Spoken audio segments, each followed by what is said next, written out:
výborná práca za bránkou. A ešte lepšia prihrávka, ktorú dokázal zužitkovať, ale Sebastian Černého to spravil veľmi dobre.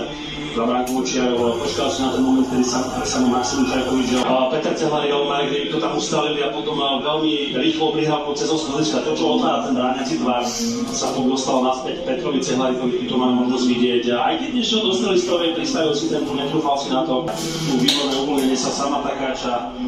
Oliver Okuliar mal oči a mal hlavu hore a videl, že tam Matúš super končuje, aj keď bol tiesnený dvomi rakúskymi hráčmi, či už Rorenom a Rohákom, predsa len tým, že tá prihrávka bola presná. Zle čistia ten priestor praktikantom, vôbec mu nepomáhajú, aj teraz opticky tam síce sú, ale nemajú pokryté naše hokejky a naopak z opačnej strany Viančáko veľmi dobre si ten puk našiel.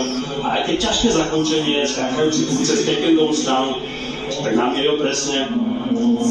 Zopakujem, Rakúšania sú v defenzíve veľmi nedôrazní a toto je toho dôkazom. Ten puk tam bol až tak, by som povedal, ako na bagu, keď sa hrá. Voľný stále, Rakúšania nevedeli odtiaľ upratať, Kicker nepomohol svojou hokejkou.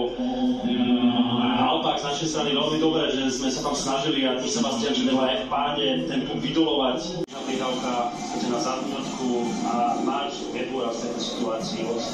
Už od toho Modrejšari Peter Schneider celú akciu začal diagonálnou prihrávkou na Horúčer na Zvergera, ktorý mu to pekne vrátil a za Žužensku, ale bol zaslúžil viac, aj keď je to už jeho tretí v dnešnom zápasu, myslím za tie dve tretiny, ktoré boli ďaleko vyrovnanejšie.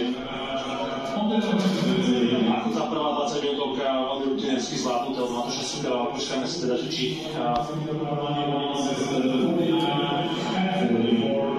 sa nepôjde skúmať, ale